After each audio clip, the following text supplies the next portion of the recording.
Hi everyone, welcome back to my channel. This is Heidi from My Reading Life, and I'm here today to film a recent and currently reading video, which I have not done in several weeks.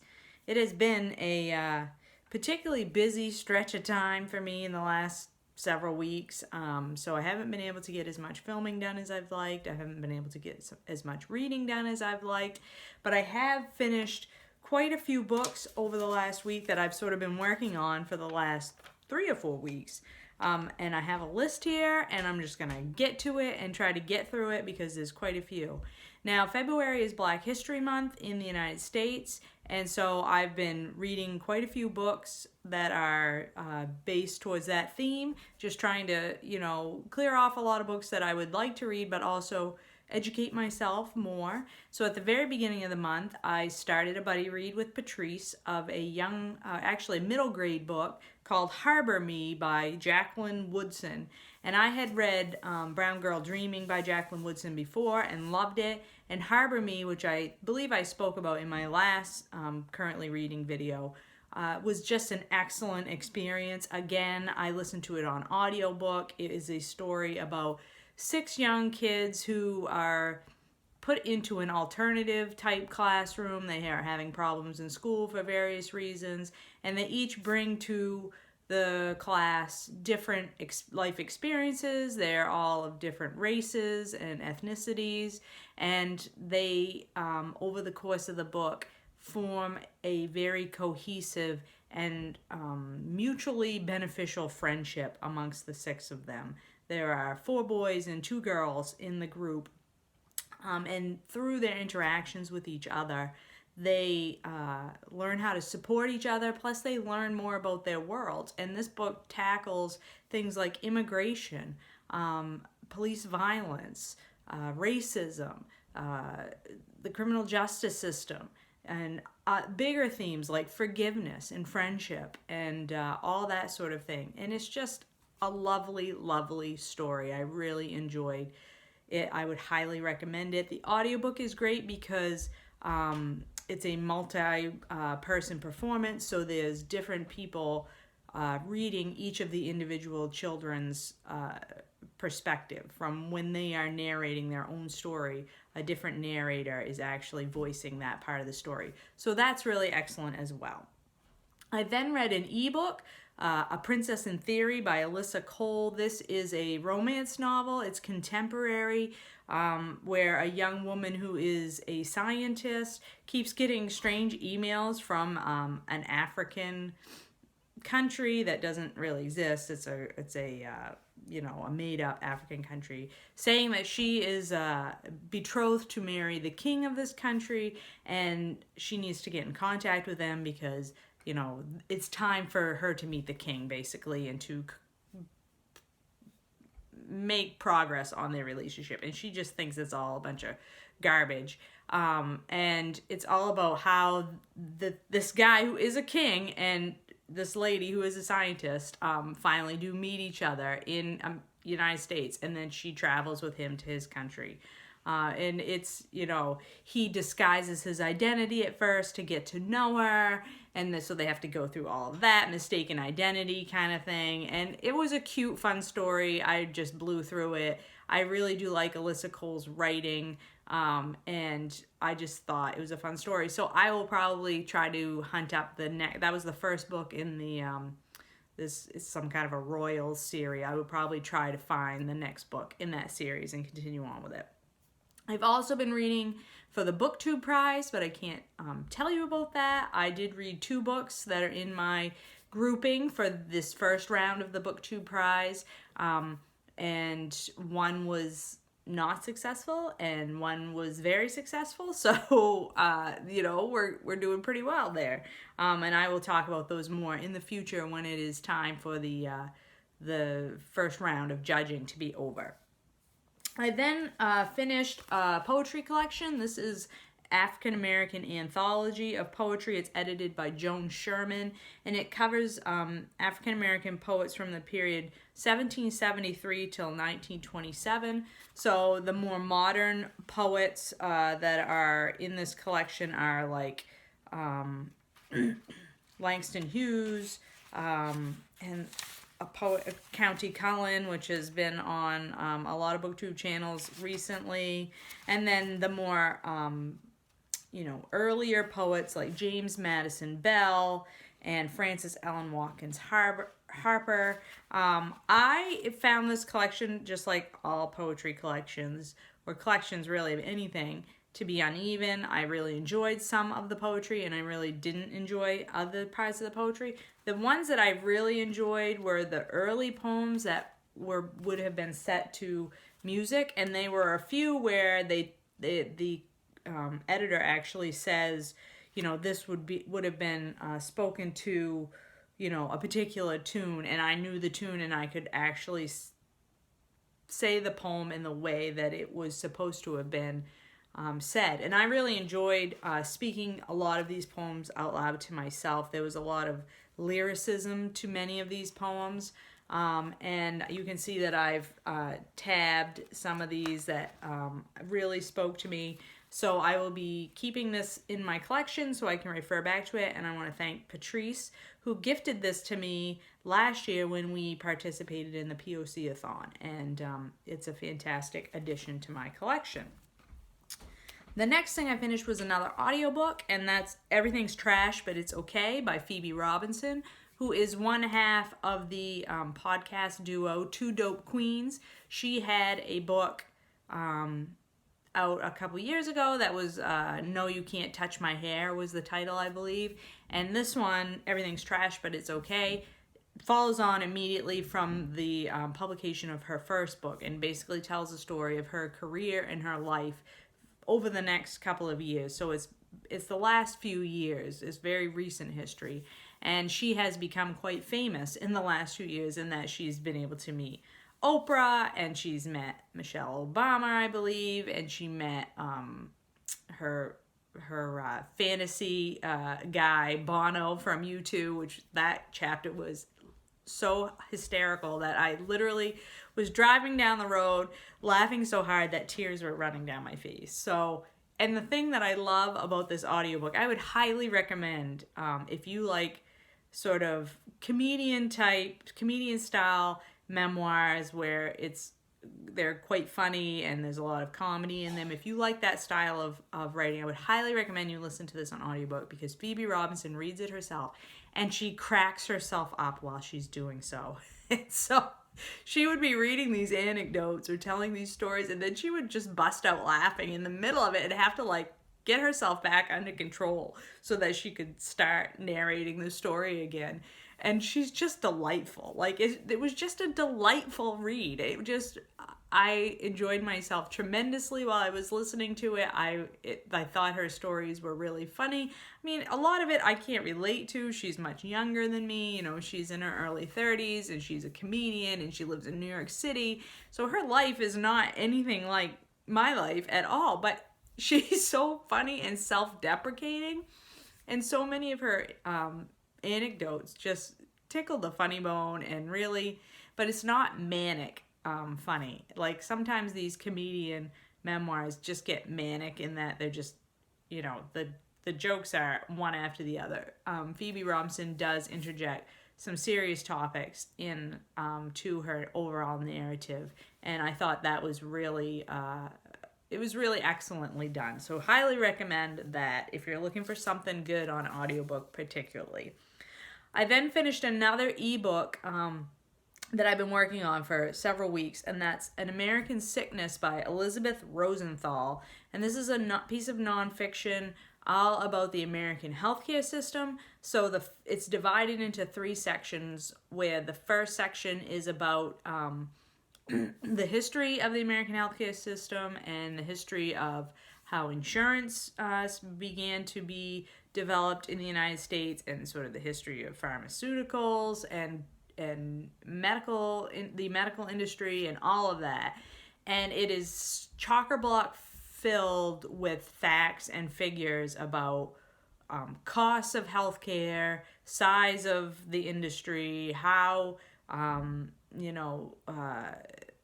pharmaceutical companies and medical supply companies and hospitals and doctors are all manipulating the system all the time in order to increase profits and increase profits and increase profits. It is enraging, but also important information for anybody who is a consumer within the American healthcare system to know. And then the last two sections of the book talk about things that you can individually do right now, today, to try to keep your healthcare costs under control. And that's that's people who have insurance or people who don't have insurance. They talk about both types of categories of people and give you tips and tricks to help manage your healthcare costs.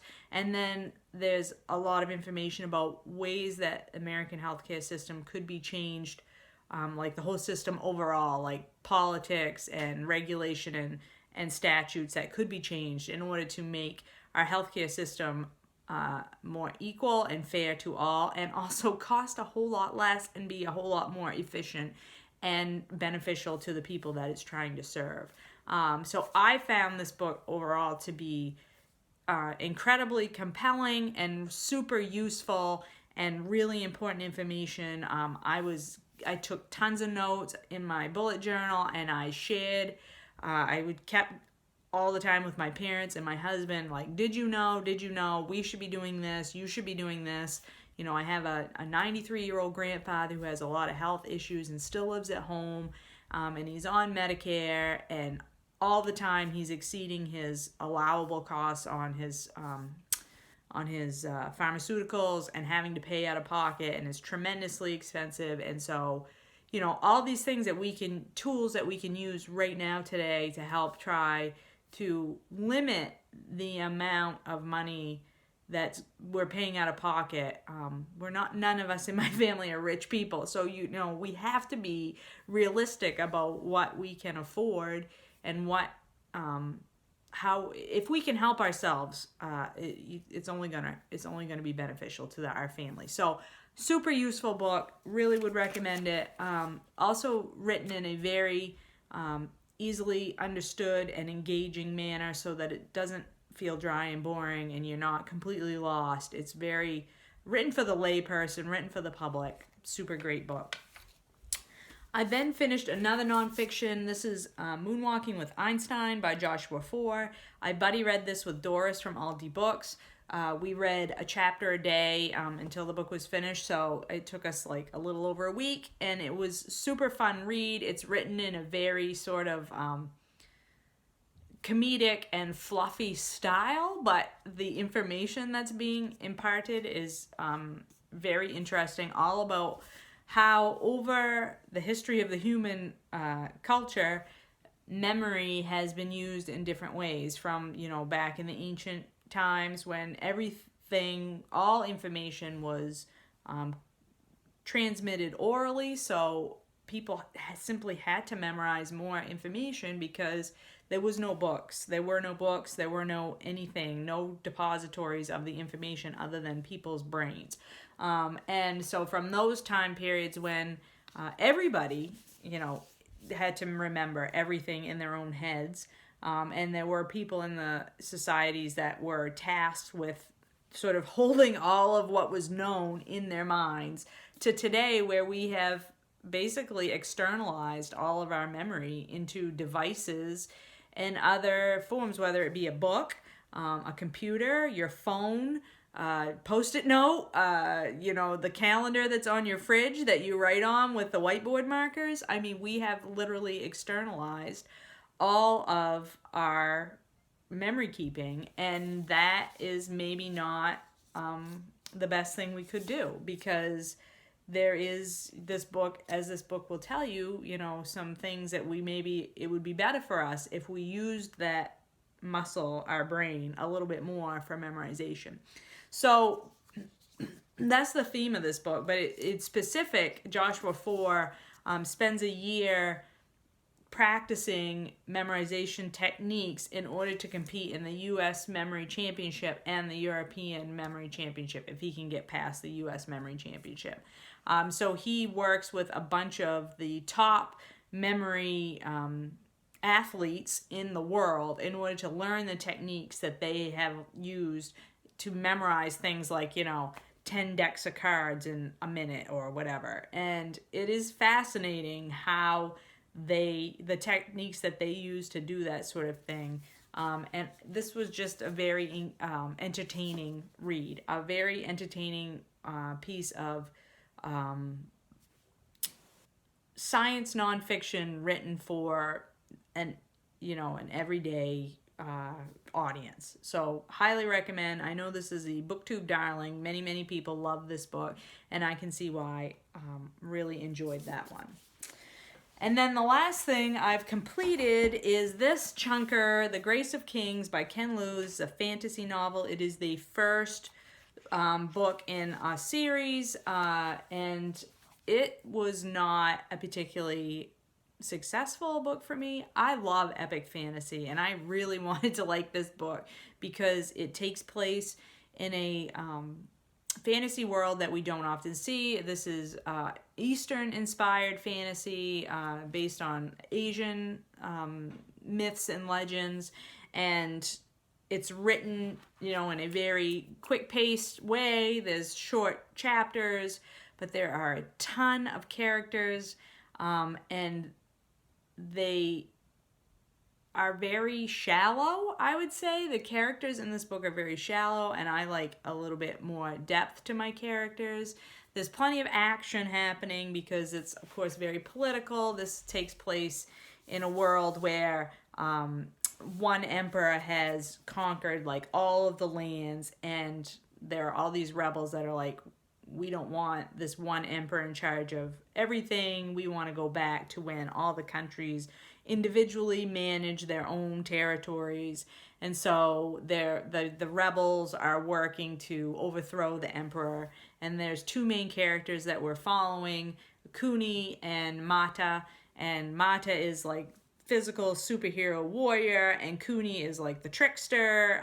He's not physically imposing, but he has a really quick mind, and he can manipulate people with his personality. And so there's no magic here. This is all very political type fantasy, but written with a lot of humor, so it never gets dark like A Song of Ice and Fire by George R.R. Martin. It's not dark like that. It's very humorous, and like I said, quick paced, but everything's very surface level. And the thing that drove me nuts about this book is for like at least the first half, if not longer, 3/4 of this book, there are no women characters to speak of.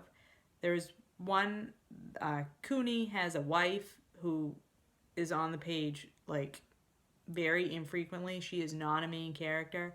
And there must be women, right? Somebody's having the babies, and somebody's cooking the food, and somebody's making the clothes and all that kind of stuff, but they're just not part of the action. And towards the end of the book, a few more female characters get introduced, but again, it's very male-centric. It's very much is might, physical might gonna win out, or is cunning and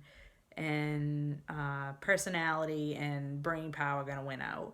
And overarching the whole story is this pantheon of gods that are sort of pitting their favorites against each other and interjecting when one of their favorites looks like they might lose or might get killed. And so there's probably like a dozen of these gods that are sort of manipulating the action as well. It just didn't hang together for me. The biggest problem was just the lack of in-depth characterization. I just never felt like I got to know anybody in this long 600-page story. So I do not plan to continue on, sadly, with this particular series because life is too short. And then I'm currently reading, my audiobook right now is a book that I'm reading for the iHeartathon, which is a week-long readathon that was thought up by Doris over at Aldi Books. And I will link her announcement video for that down below in case you want to jump in here in the middle of it. And one of the prompts was to read a book recommended by your bestie or a friend or something like that. I can't remember off the top of my head. I don't have my notes with me. But Doris herself actually has been recommending that I read Trevor Noah's book, Born a Crime, for months. And she even offered me to borrow her audiobook version of it, which I did borrow from her, and I am currently listening to it. I'm over halfway through it, and it is excellent, as everybody has said, and I am enjoying it very much. Trevor Noah reads it himself, but it is a lot less funny than I thought it was going to be, because he grew up in South Africa during apartheid, and he was born to a black mother and a white father, and he talks a lot about what it was like growing up in South Africa at that time, and it's really sad. And I'm learning a lot. I'm realizing how little I knew about how that system really worked. And so it's great, and he narrates it with a very light touch. It's not at all written in a dark and depressing manner, but just the idea of it is very sad to me. So I guess I had expected it, because he's a comedian, I expected it to be a lot funnier. And because it's his childhood, a lot of it's not really funny. But enjoying that very much. And he reads it himself, as I can't remember if I said, which is always my favored way to hear a memoir.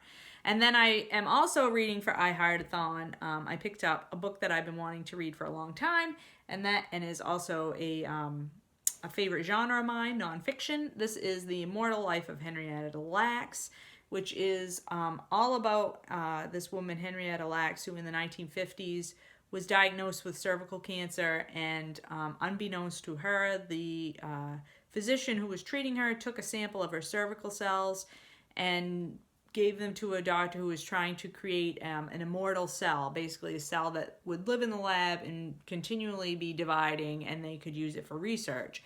And her cancer cells were the first cells that they were able to keep alive in the lab. They are the basis of our medical science today. They have gone to space. They have been used in all kinds of research, and they still exist today. And her family,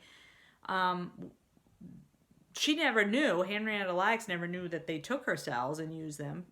She died not long after she was diagnosed. And then her family never knew it until much, much later, and they were never compensated. They were never asked. They themselves have, doctors and other people have come along and done research on them. So this woman, Rebecca Skloot, hears Henrietta Lacks' name in like a high school biology class and becomes fascinated with her story and determines that nobody's ever told her story, and she's going to be the one to tell the story of this woman. So I am 62 pages into it, and it is excellent, as everybody has said. I don't know. I tried to read this a while ago, like several years ago, and got like 100 pages into it, and just for whatever reason put it down and never came back to it.